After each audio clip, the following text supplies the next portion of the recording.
আমার কিছু বিশ্লেষণ আজকে আপনাদের সঙ্গে শেয়ার করতে চাই। প্রথমত দেখুন, শনিবার দিন রাত 8টার সময় একটা প্রেস রিলিজ আসলো প্রধান উপদেষ্টার অফিস থেকে। সেখানে কি বলা হলো? সেখানে বলা হলো যে শনিবার দিন মানে কালকে যে বিকেলে প্রধান উপদেষ্টার সরকারি বাসভবন যমুনায় জাতীয় ঐকমত্য কমিশনের সহসভাপতি আলী রিয়াজ এবং সদস্য বদিউল আলম মজুমদার তারা প্রধান উপদেষ্টার সঙ্গে একটা বৈঠক করেন।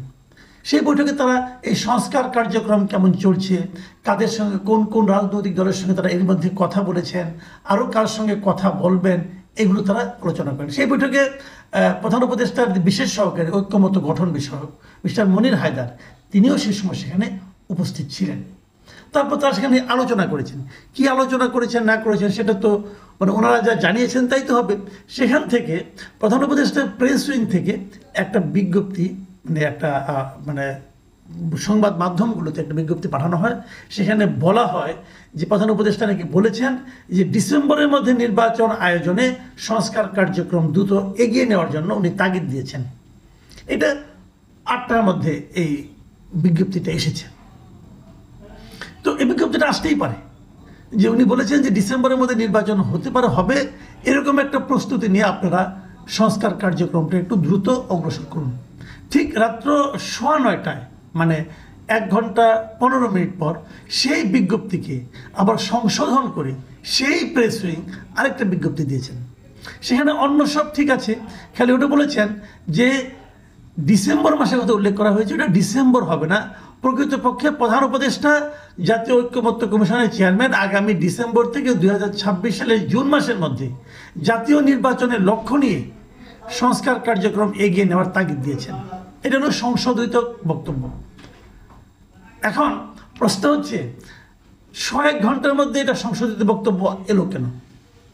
একটা বিজ্ঞপ্তি প্রেস উইং থেকে দেওয়া হয়েছে। প্রেস উইং বিজ্ঞপ্তিটা কীভাবে দেয়? হয় তারা সেখানে ছিলেন, উপস্থিত ছিলেন, অথবা যারা ওখানে ছিলেন তারা এসে তাদেরকে ব্রিফ করেছেন। এই তো ঘটনাটা। এখন দেখুন, এই যে সংশোধনটা, এই যে ভুল কিন্তু কোন পয়েন্টে ভুল কিন্তু বিভিন্ন জায়গায় হতে পারে। বানানে ভুল হতে পারে, বাক্য গঠনে ভুল হতে পারে, এই সমস্ত কিন্তু ভুল হতে পারে। কিন্তু এখানে সবচেয়ে বড় ভুলটা কি হয়েছে? সবচেয়ে বড় ভুলটা হয়েছে ডেটটা নিয়ে। ওটা কি ডিসেম্বরে নাকি ডিসেম্বর থেকে জুনে? এই হলো মূল ভুলটা, এবং এটাই হলো এই মুহূর্তের সবচেয়ে বার্নিং পয়েন্ট। সকল রাজনৈতিক দল সরকারের কাছে একটা জিনিসই বারবার শুনতে চাচ্ছে যে আপনারা নির্বাচন কবে দেবেন, এবং এই জায়গাটিতে ভুল কেন হবে? নাকি আগে যা বলা হয়েছিল সেটাই ঠিক ছিল, প্রধান উপদেষ্টা সেটাই চাইছিলেন, কিন্তু পরে ওই যে বললাম আরেকটা গ্রুপ আছে যারা নির্বাচনটাকে দীর্ঘায়িত করতে চায়, তারা আরও 6 মাস বাড়িয়ে দিল। এটাও কিন্তু হতে পারে। আমি আরেকটা প্রসঙ্গ এখানে বলি।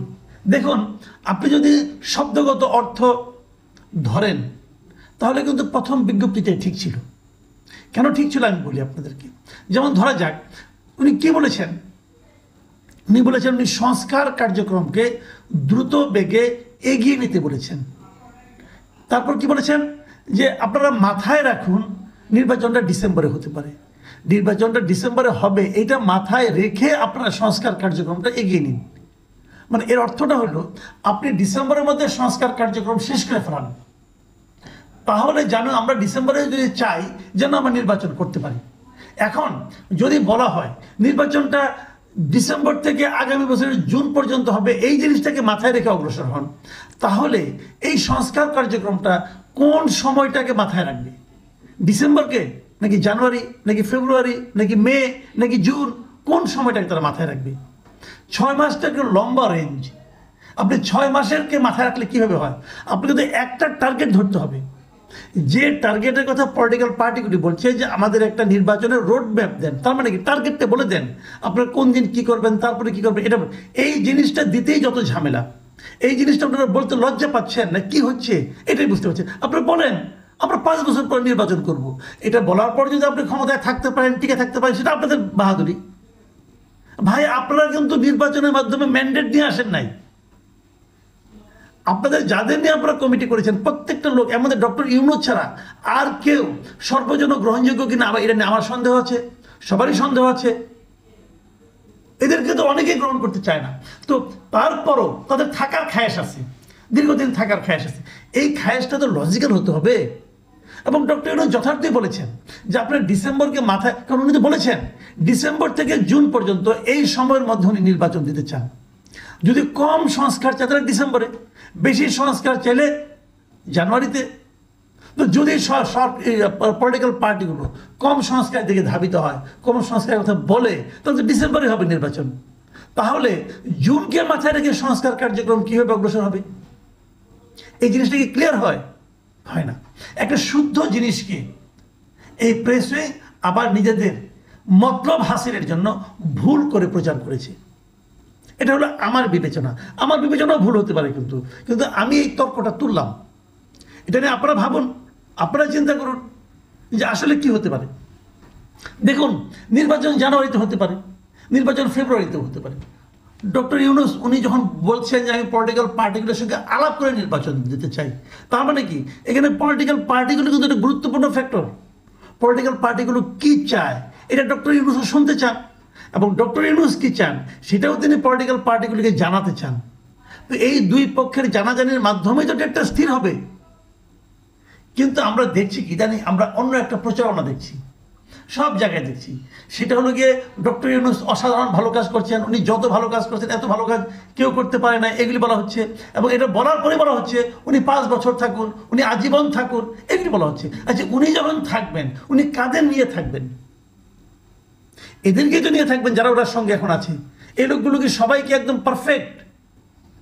আমি যখন একজন উপদেষ্টার পারফরমেন্সটি কথা বলি, তখন সঙ্গে সঙ্গে এটা জবাব হিসাবে আপনি যদি ডক্টর ইউনূসকে দেখান তাহলে কিন্তু হবে না।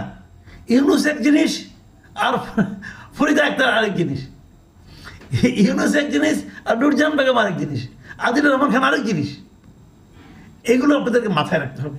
সবার সঙ্গে ইউনূসকে এক এক করে ফেলেন না।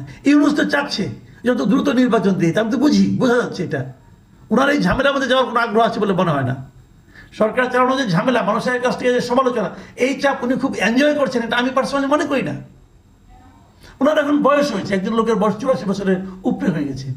বরঞ্চ উনি যদি মনে করতেন যে না একটা গণতান্ত্রিক সরকার আসবে, সেই সরকারে উনি প্রেসিডেন্ট হয়ে যাবেন, হতে পারে। কিন্তু আমাদের এই ইতিহাসটা এরকম আছে। 91 সালে যে ওই সময় যে অন্তর্বর্তীকালীন সরকার ছিল, যে শাহাবুদ্দিন আহমেদ সাহেব, উনি তো 96 আসনে আওয়ামী লীগের সরকারের প্রেসিডেন্ট হয়েছিলেন। ডক্টর হোসেন হতে পারেন। তাহলে তো ওনার অবস্থানটাও থাকলো। এবং এখন তো নতুন সংবিধানের প্রেসিডেন্টের সঙ্গে প্রধানমন্ত্রীর ক্ষমতার একটা ভারসাম্য আছে, তার মানে উনি সেখানে ভূমিকাও রাখতে পারবেন। সেটাই বরং ভালো চয়েস হতে পারে আমি মনে করি। এবং আমি তো এটাও মনে করি যে পলিটিক্যাল গভর্নমেন্টগুলি যখন বলে, পলিটিক্যাল পার্টিগুলি যখন বলে যে আমরা যদি সরকার গঠন করি, আমাদের সরকারের প্রেসিডেন্ট ডক্টর ইউনূস হবে, আমি হাইপোথেটিক্যালি বললাম, যদি বলেন তাহলে ডক্টর ইউনূস খুব একটা অরাজি হবেন না।